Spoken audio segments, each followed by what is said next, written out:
Bonjour à toutes et à tous. J'espère que vous allez bien, que tout va pour le mieux pour vous aujourd'hui. Petite vidéo réacte à l'actualité, puisqu'on va parler de la sortie d'un artiste qui a changé la dimension et qui a changé la perception de sa musique de prédilection. Je parle en effet de Vybz Kartel, de son vrai nom Adidja Palmer, qui est sorti de prison après, il me semble, 11 ans ou 13 ans pour meurtre. Alors pourquoi je voulais réagir justement à cette actualité? C'est parce que il me semble que bon, pour tout ce qu'il a fait de bon et de moins bon, de très mauvais, et ça mérite justement une vidéo. Et c'est surtout parce que j'avais déjà fait une vidéo sur, on va dire, l'hypocrisie de la cancel culture. J'avais d'ailleurs fait une vidéo sur Check MC. Et je voulais justement revenir sur ça, puisque franchement, on va dire qu'on est un peu dans le, dans le scénario ou dans le cas de figure que j'avais dépeint dans la vidéo sur Check MC, puisque Vybz Kartel a été libéré. Et c'est la folie. C'est la folie partout.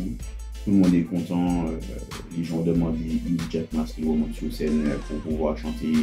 Euh, il y a même des gens qui ont demandé qu'il soit booké pour le Baka Festival qui arrive bientôt, hein, justement dans ce mois d'août. Donc, pour toutes ces raisons, je voulais réagir dessus parce que on en arrive, on va dire, à la même chose. Je me suis posé la question, je me suis dit, ben voilà, on en arrive à cette situation-là. Quelqu'un qui a été justement accusé de meurtre, qui est entré en prison, qui était censé faire, je crois, 35 ans de prison. Il a été condamné pour 35 ans, ou au bout de 11 ou bien 13 ans. Et tout le monde est super content, on est prêt à oublier tout ce qu'il a fait de mal pour recommencer à s'ambiancer sur sa musique. Et franchement, j'ai eu besoin de me replonger dans toute cette histoire-là, mais aussi dans toute la carrière de Vybz Kartel, pour, on va dire, comprendre un petit peu, je vais dire, ce mouvement de folie-là. Et je me suis remassé en fait la carrière de Vybz Kartel. Ça m'a ramené vraiment, vraiment loin en arrière. Et d'ailleurs, big up à la chaîne de Pepsi Music, puisque c'est à travers justement sa chaîne que je vous recommande d'ailleurs. Il est très passionné par ce qu'il fait, il est très spécialisé dans la culture reggae dancehall. Donc je me suis rematé les vidéos qu'il avait fait pour sur vraiment Vybz Kartel, et aussi il a fait des vidéos parlant du procès de Vybz Kartel et des faits qui lui étaient reprochés. Donc ça m'a rafraîchi un peu les idées, et j'ai quand même constaté que franchement, même si je sais qui est Vybz Kartel, le World Boss, Adidja, ou certains comme voilà, les différents surnoms qu'il a, Adi Innocence, pas si innocent que ça. Et j'avais un peu oublié que ben, le gars, niveau musical, il n'y avait pas en fait de concurrence. Il y avait pas de concurrence depuis les années 2000 jusqu'aux années où il est entré en prison, c'est-à-dire les années, je crois, 2011 ou 2013. Le gars, en fait, il a roulé sur la concurrence, mais surtout, il a été tellement productif. Il a fait tellement des sons, des hits qui ont, on va dire, qui ont bercé la jeunesse de beaucoup de jeunes de ma génération, puisque moi, je suis un trentenaire, je suis génération 88. Donc, forcément, on a grandi adolescence, vie de jeune adulte, on a grandi avec Vybz Kartel, et le gars, il a des classiques, le gars, il a des sons, le gars, il a des hits, le gars, il est talentueux, le gars, il a vraiment créé tout un mythe autour de lui.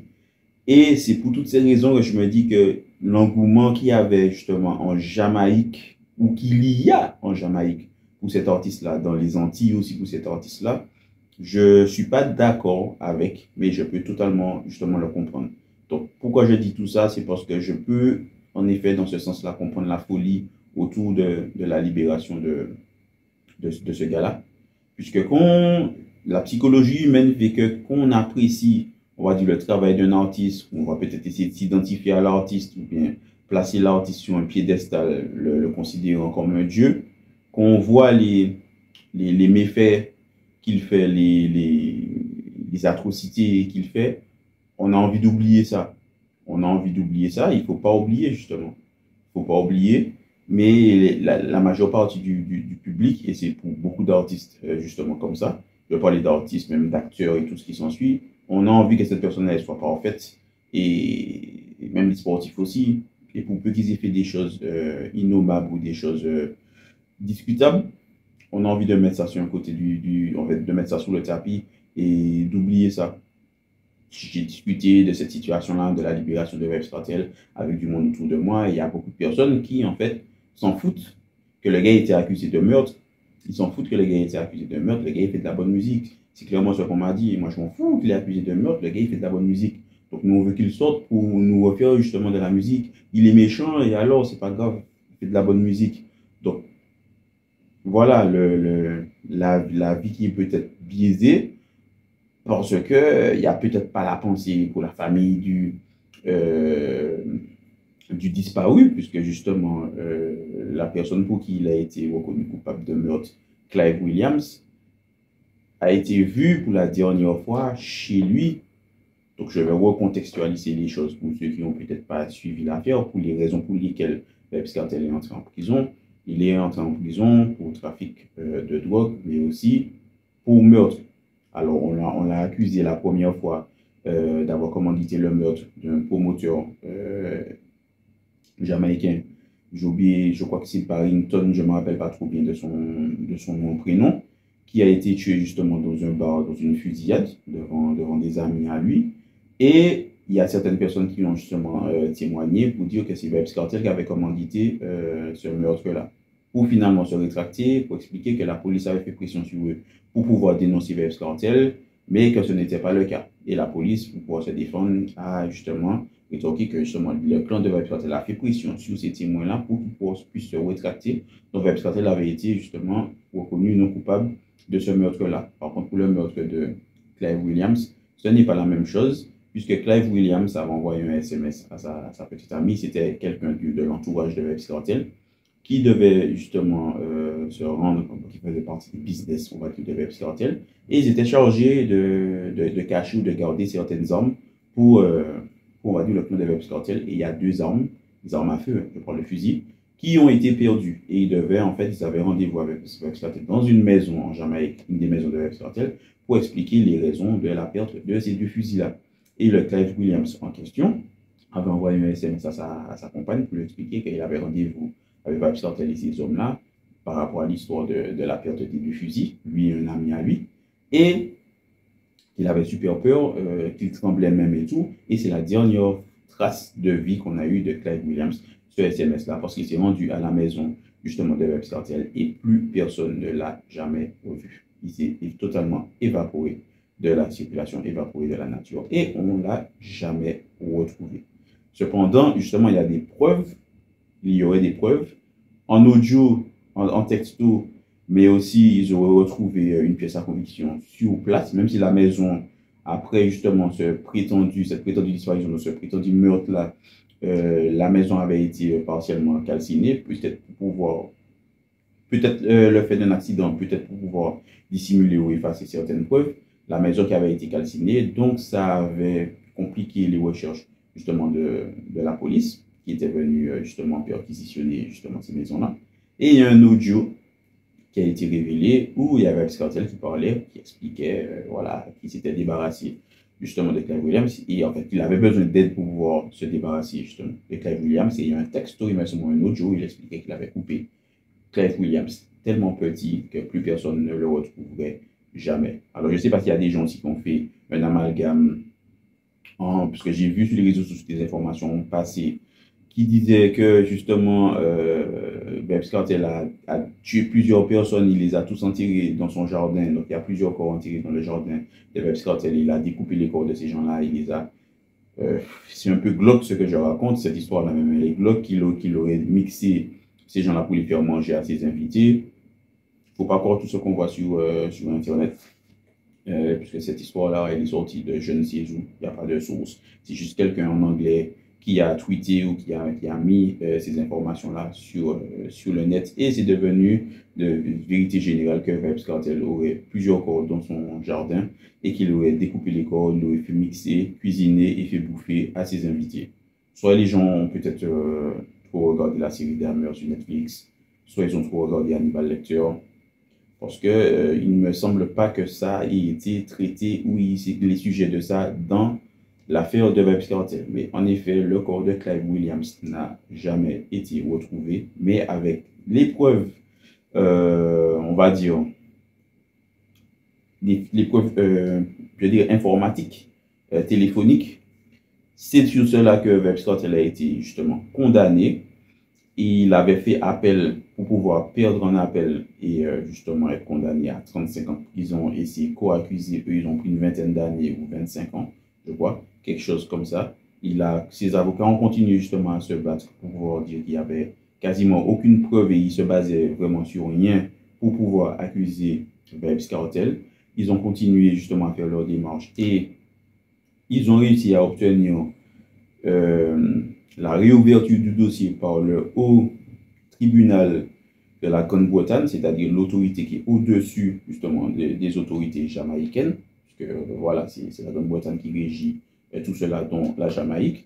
Donc, le haut tribunal de la Grande-Bretagne a réouvert l'enquête et de leur constatation, il y avait beaucoup de choses qui clochaient, beaucoup de choses qui n'allaient pas, comme justement, il a été avéré qu'il y aurait, enfin avéré, il se pourrait qu'il y ait un jury qui ait été corrompu, parce qu'on avait payé pour une certaine somme.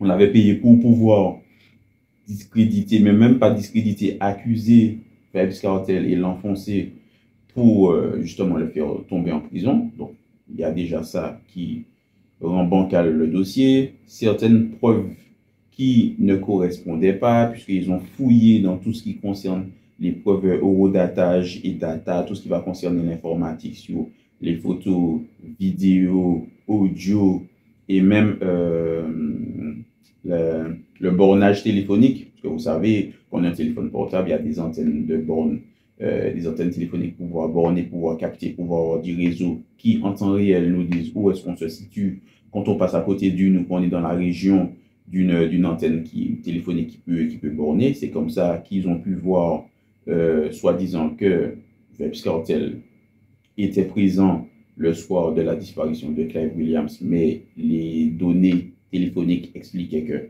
c'était pas vraiment logique parce que quelques minutes après, il était à l'hôpital pour se faire soigner parce qu'il y avait son chien qui l'avait mordu. Il y a des preuves justement à l'hôpital, dossier à l'appui qui prouvent qu'il a bien été admis à l'hôpital pour une morsure de chien. Il y a eu le témoignage, puisque je ne suis pas revenu sur comment Clive Williams aurait disparu, puisque l'une des deux personnes, puisque si vous vous rappelez bien, je vous ai raconté qu'ils se sont rendus à deux dans la maison de Vybz Kartel pour expliquer pourquoi ils ont perdu l'arme.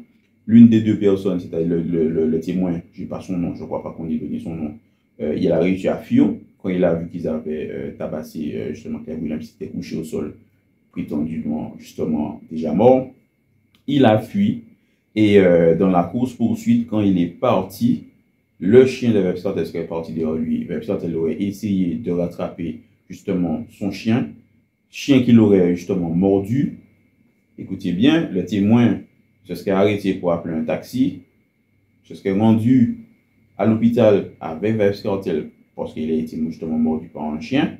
Et Vybz Kartel lui aurait dit de ne pas s'en faire pour l'histoire des armes disparues, que c'était oublié et que si on lui demande où est Clive Williams, qu'il ne l'a jamais vu. Alors c'est ça qui a été justement révélé, c'est ce qui se serait passé. Franchement, je dis bien qu'il se serait passé parce que c'est une histoire qui est vraiment rocambolesque. Vraiment, vraiment rocambolesque. Donc vous voyez bien que les preuves, il y en a, mais il n'y en a pas tant que ça. Ce qui fait que le précédent procès était basé sur vraiment tellement des choses bancales et pas, on va dire, indubitables, que le conseil du haut tribunal britannique n'a pu faire que casser la première décision et libérer Vybz Kartel pour justement ces preuves qui n'étaient pas totalement fondées, pour les suspicions de corruption d'un des jurés, visiblement aussi pour sa santé, parce qu'on va y revenir après. Mais une chose que je ne comprends pas, c'est que si jamais c'est par rapport à sa santé, pourquoi les co-accusés, eux aussi, ont été justement libérés, puisqu'ils ne sont pas malades. Ils sont en prison, ils ne sont pas malades, mais bon, Je pense plus que c'est pour un vice peut-être de procédure parce que la procédure n'a pas été respectée. Chose que je peux comprendre parce que en tant que ayant reçu une formation de juriste, certaines personnes vont s'offusquer, mais c'est pour ça que les procès existent et que le vice de procédure existe aussi. C'est parce que les gens qui doivent mener l'enquête, d'accord, ceux qui doivent instiguer l'enquête et faire tout ce qui se passe autour, ils doivent être irréprochables. Donc, dès le moment où il y a suspicion de corruption, dès le moment où les trucs ne sont pas bien faits, dès le moment où les preuves sont bâclées, l'enquête, elle est bâclée juste pour pouvoir faire tomber quelqu'un, même si la personne, elle est peut-être coupable. Moi, je pense perso que Webscott, elle est coupable. Mais si jamais les choses ne sont pas bien faites, on s'expose à certaines choses comme ça, vice de procédure, et la personne, elle est libérée. Donc, les gens vont penser, ouais, on l'a libéré, ça veut dire qu'il est innocent. Non, je ne pense pas que Webscott, elle soit innocent. Je pense qu'il a fait ce qu'on l'accuse d'avoir fait. Je pense qu'ils ont tué Claire Williams et qu'ils se sont débarrassés du corps pour faire en sorte qu'on ne puisse pas le retrouver. Mais après, ça, c'est une conviction. À part justement certaines preuves qui ne sont pas totalement tangibles, qui sont avancées, on ne peut pas réellement le prouver. On peut juste avoir notre conviction, mais ne peut pas réellement le prouver. Et on voit bien que l'influence, parce que là je vais arriver sur l'influence de Vybz Kartel, j'ai parlé de son influence musicale, parce que le gars il a hit sur hit, c'est une icône, on peut dire ce qu'on veut, c'est une icône parce qu'il a bercé notre génération, les générations qui sont venues après. Tout le monde connaît Vybz Kartel, de l'Europe en passant par les États-Unis, les Antilles, en passant même peut-être par la Chine. Tout le monde connaît Vybz Kartel. Le gars, on va dire, il a peut-être même éclipsé les gloires et les anciennes gloires jamaïcaines dans le domaine. Vybz Kartel, gros talent, grosse présence, gros hit. Il a vraiment, je peux même pas citer tous les sons qu'il a fait tellement j'ai signé les sons de Vybz Kartel. Que ce soit les rythmes, les instruits et tout, vraiment, voilà, il nous a, on va dire, servi du Gucci pendant toutes ces années. Mais il ne faut pas oublier aussi que ça reste un être humain qui a commis beaucoup de choses qui ne sont pas bonnes. Beaucoup de choses qui ne sont pas bonnes. Sa carrière, elle est montée justement en flèche comme ça. De la même manière que son côté sombre aussi a pris le pas et est monté en flèche comme ça. Il a vu beaucoup de personnes s'éloigner de lui parce que les gens craignaient pour leur vie. Il a été accusé d'avoir tabassé certains de ses artistes, certaines femmes, certains gars aussi, menacés de mort. Il a été justement condamné pour meurtre. Donc je pense que le succès aussi lui est monté à la tête et lui a fait faire toutes ces dingueries-là et ces choses innovables qu'on pourrait dire. Et on en arrive toujours à la complexité de la chose. Doit-on séparer l'homme de l'artiste? C'est toujours la question qu'on va poser. P. Diddy, Michael Jackson, Tupac, R. Kelly. On se pose justement toutes ces questions-là. Young Thug MC également, j'avais justement déjà fait une vidéo. C'était quelque chose de différent parce que Young Thug MC, comme j'ai dit, j'ai condamné ce que le gars a fait à l'époque. J'ai condamné, jusqu'à maintenant, je condamne justement ce qu'il a fait. Mais le gars, il est entré en prison, il a payé sa dette à la société, il a fait 6 années de prison, il a brûlé sa peine et il est ressorti. Donc, est-ce qu'il a droit à une seconde chance? Bien sûr qu'il a droit à une seconde chance. Bien sûr. Il y a des gens qui ont envie de te voir attirer jusqu'à la fin de tes jours.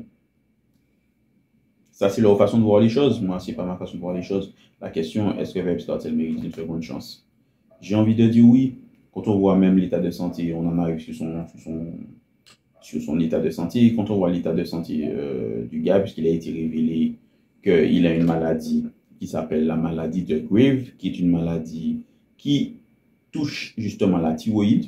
Donc la thyroïde qui est comment dire ça, une zone dans le corps qui va gérer, on va dire, tout ce qui est hormones et tout ce qui s'ensuit. Et si jamais tu as un dérèglement à ce niveau-là, tu as un dérèglement hormonal, tu peux justement développer certaines maladies, dont la maladie de Graves, qui justement se manifeste par ce qu'on a pu voir pour Vybz Kartel, l'amaigrissement et l'amincissement anormal, on va dire, du corps, mais il peut avoir des symptômes aussi, comme le gonflement du cou et aussi grossissement de la tête.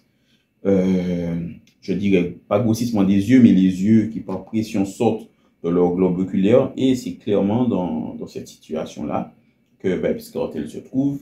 Il a aussi des problèmes cardiaques, puisque cette maladie-là entraîne des problèmes cardiaques également. Et quand on regarde comment le gars il est défiguré, comment... en fait, pour moi, il est dans un piteux état. Il est vraiment dans un piteux état. Il y a des gens qui espèrent qu'il va remonter sur scène tout de suite. Moi, je pense juste qu'il devrait se soigner. Je ne sais pas comment cette maladie-là fonctionne.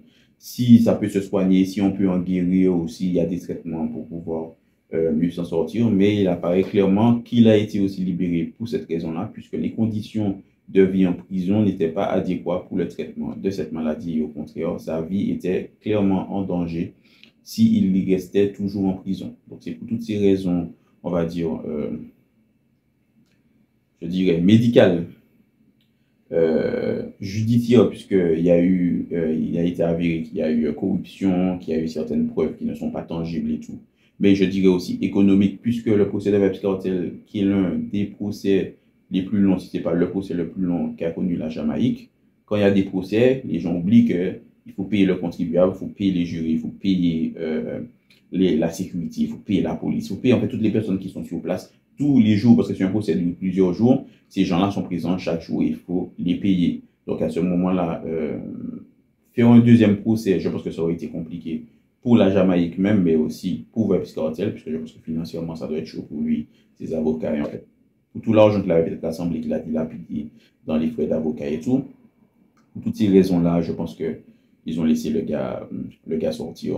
Maintenant, les gens se diront c'est une bonne chose, c'est pas une mauvaise chose. Perso, moi, je retiendrai que, certes, le gars, c'est un génie de son art.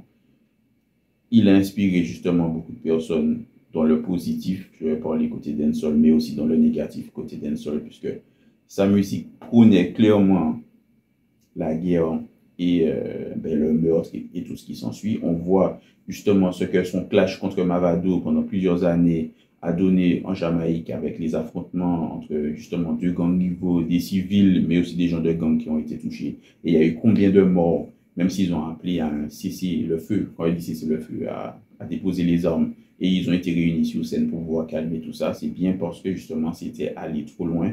Et je pense qu'il y a tout le gouvernement jamaïcain qui avait peur du côté iconique de Vybz Kartel, et pas dans le bon sens du terme, puisqu'il a influencé de façon très négative, ne serait-ce que sur l'acceptation de la couleur de peau. C'est quelqu'un qui a fait succès avec un savon, on appelle Cake Soap, qu'il a commercialisé, savon utilisé pour pouvoir se blanchir la peau. Et on connaît justement les ravages de tous ces produits-là qui sont faits pour pouvoir blanchir la peau, cancer de la peau et tout ce qui s'ensuit. Peut-être même que c'est ça qui a accéléré ou accentué le tyro qu'il avait déjà en lui pour pouvoir développer la maladie qu'il a là. Peut-être que c'est un contre-coup, on ne sait pas. Mais je trouve qu'il a influencé de façon négative la communauté noire sur déjà la beauté de la peau noire, en se défendant, en disant que quand les femmes vont arrêter de porter des tissages, et bon, bref, pour moi, c'était des arguments qui étaient what the fuck. Mais il s'est justifié en disant qu'il y a d'autres personnes qui mettent des faux cheveux, qui défrisent leurs cheveux, qui font ci, qui font ça.